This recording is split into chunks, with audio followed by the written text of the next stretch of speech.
A minha primeira pergunta talvez seja mais pertinente ao Pedro e ao Denis, mas os intérpretes do elenco, caso também se sinta à vontade a responder, que acho que é um aspecto interessante também de saber a visão de vocês. Eu assisti há um ano e meio, talvez, em um festival de cinema, acho que foi o Festival Latino-Americano ao Filme, né, pela primeira vez. Foi Sim. o ápice ali da pandemia, né, em 2020. E só um tempo depois eu fui saber de que, na verdade, Um Dia Qualquer também foi lançado no Space como uma minissérie dividida em 5 partes. Eu tenho muita curiosidade de saber sobre essa curiosidade de ser um filme de ficção, que vamos agora assistir ao cinema, mas também uma história que já recebeu ali uma encarnação no formato televisivo. Então, Alex, a gente escreveu esse filme para ser um filme para o cinema, né? E durante esse processo, na captação de recursos, eu apresentei esse roteiro para o Denis Feijão. Ele falou: Pedrão, esse filme é um filme urgente no Brasil, a gente precisa fazer ele. E quando o Denis saiu para captar os recursos, a gente fez a parceria com a Pipa, nossa distribuidora para o cinema, e a gente captou metade do recurso através do fundo setorial. E a outra metade foi através do artigo 39, que é dos canais de TV fechada. E aí a gente encontrou, na época, o grupo chamava Turner, e o canal Space, que é um canal de emoções fortes, né, achou que a gente tinha a cara do canal. E, nesse momento, eles pediram para a gente criar também um conteúdo exclusivo. Como o filme se passava em 24 horas, eu pensei que a única possibilidade da gente criar um conteúdo novo seria a gente olhar para o passado desses personagens. Passado o qual eu já tinha desenvolvido para criar os personagens nesse dia, de onde eles tinham vindo, quais eram as relações pregressas entre eles. Então, o projeto nasceu do desejo de fazer um longa-metragem, que se transformou também numa série, mas hoje o filme que vai ser passado no cinema comercialmente não é o mesmo que você viu no festival, porque a gente pôde utilizar um pedaço do flashback e inserir dentro das nossas 24 horas, trazendo essa história pregressa e esse triângulo amoroso que existe entre a Penha, o Quirino e o seu chapa. Esses três fazem a gênese dessa história, né? As relações de subúrbio. E aí o Denis falava que esse filme era urgente, e eu acho que hoje ele não podia estar num momento mais importante de ser lançado, porque quando a gente fez, a gente tratava das relações de violência dentro da sociedade carioca, do subúrbio carioca, né? Do ponto de vista das famílias, mas tratando de temas que hoje são temas que a gente cada vez mais precisa conhecer, a gente precisa apresentar essas mazelas para poder se transformar. Que eu digo que é o crescimento do milicianismo, que é o racismo que a gente continua vivendo, esse racismo estrutural forte, né? Essa injustiça social vivida pela população negra, que a gente precisa realmente tratar dessa reparação histórica, um machismo que acontece dentro de casa, dentro das famílias, com a violência doméstica, né? A relação com as igrejas neopentecostais, né? Que vem crescendo e vem dominando o imaginário das pessoas, né? Dominando a vida como um todo, né? Das pessoas. Então, esses eram os temas que a gente queria tratar, e por isso que hoje a gente tem um produto para o cinema comercial que traz também um pedaço da história pregressa do flashback, através do flashback desses personagens. Uhum. Não sei bom, se Pedro. o Denis... Muito bom, né? E como o Pedro falou, não poderia ser um momento melhor, né? A gente, no início, a gente sempre quis lançar o filme primeiro. Por ser, né, a origem do trabalho, da ideia, né? O que uniu a gente, o que fez a gente unir as pessoas, né? E a gente percebeu também a força que a série teria, até pelo alcance, né?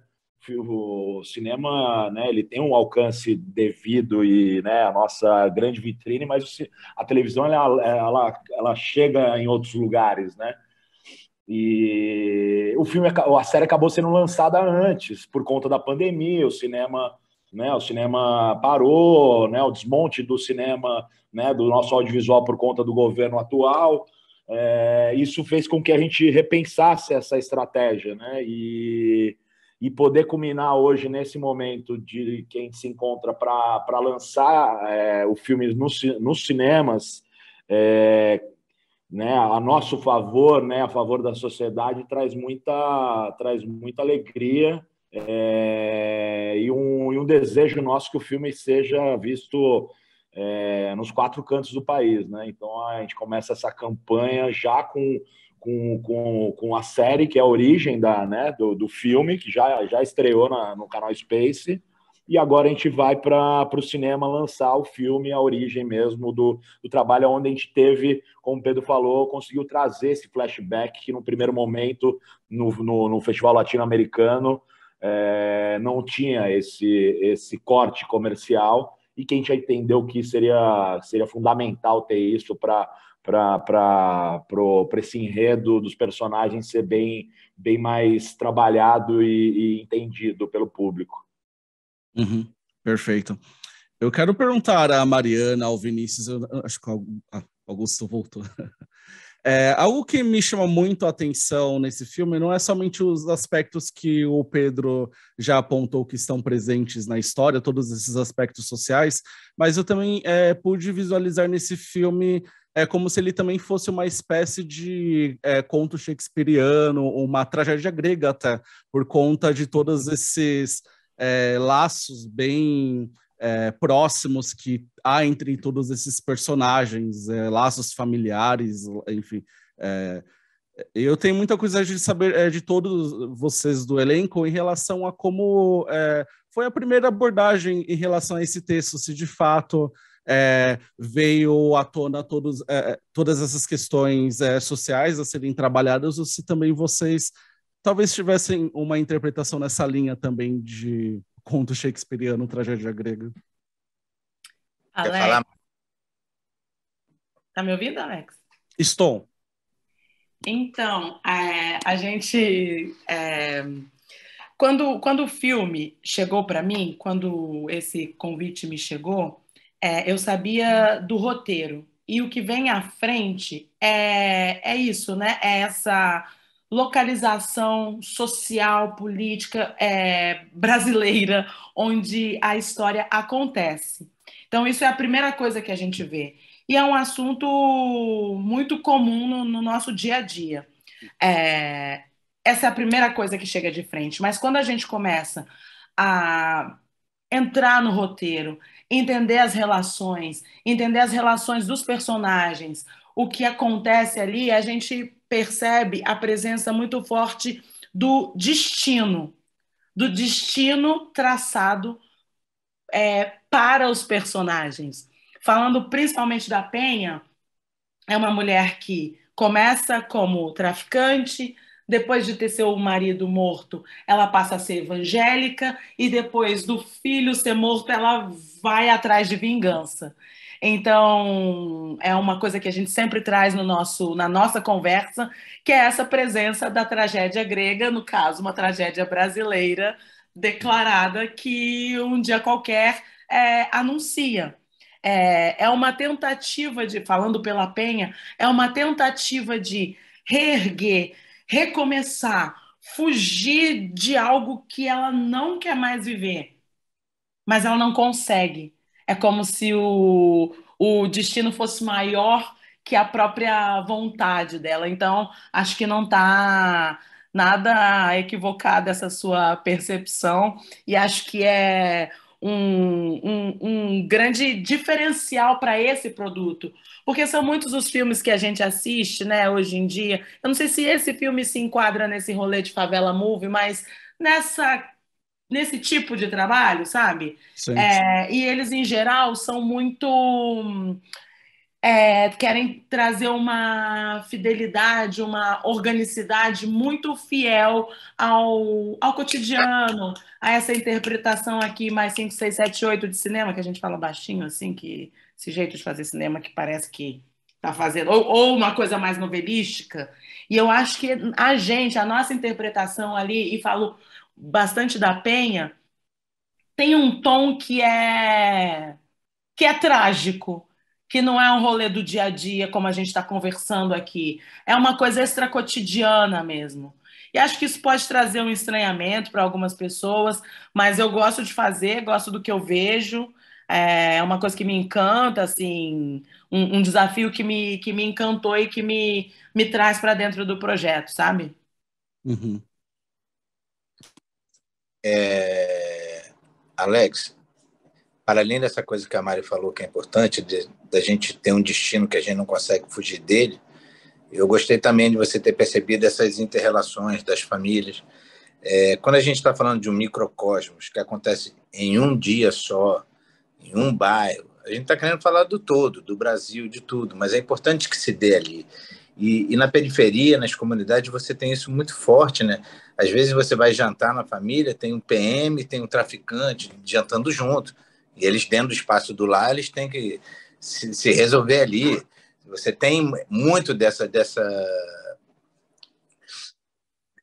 situações ali que o vizinho, o cunhado, que é amante, que não sei o quê, que namorou não sei o quê, que conheceu ali, que vai, e você acaba se resolvendo ali num emaranhado de relações muito fortes, né? Então isso está muito presente no filme, sim, e é bom, acho que enriquece.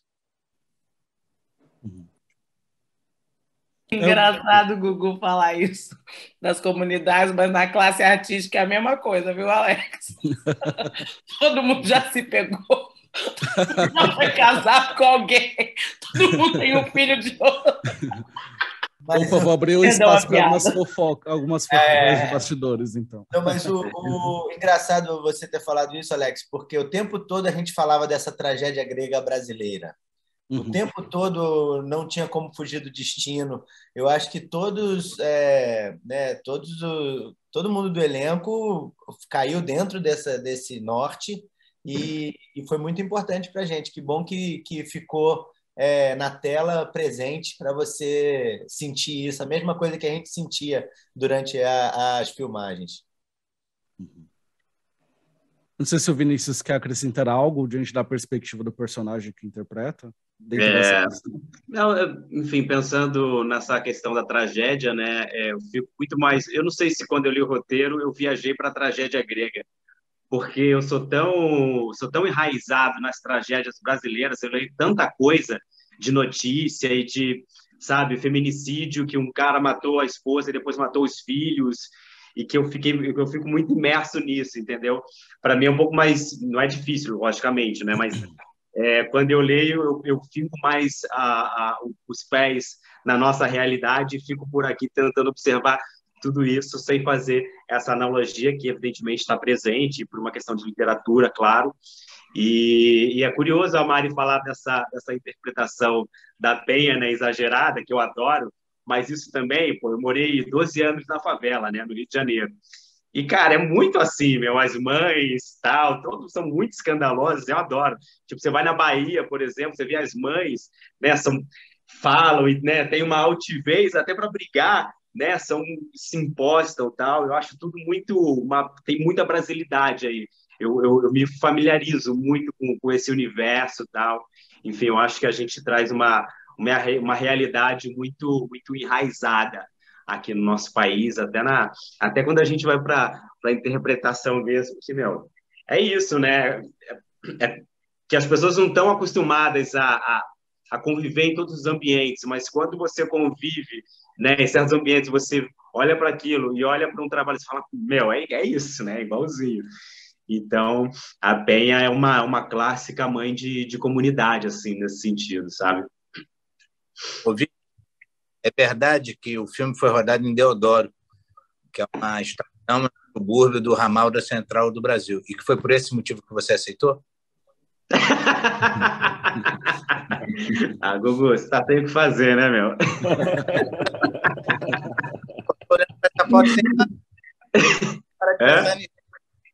Você botou essa foto aí atrás, eu não consigo parar de pensar nisso. Ah, meu pai do céu. Cara, eu aceitei porque tinha a Mariana e você no elenco. Tá bom? Ah, garoto. Muito bom, muito bom. Pessoal, infelizmente pelo tempo eu preciso me despedir, mas foi um prazer conversar com todos vocês reunidos e desejo sucesso com essa nova encarnação de Um Dia Qualquer, digamos assim. Obrigado a todo mundo. Valeu. Obrigado. Valeu, Alex. Abraço. Até a Beijos, próxima. abraços. Tchau.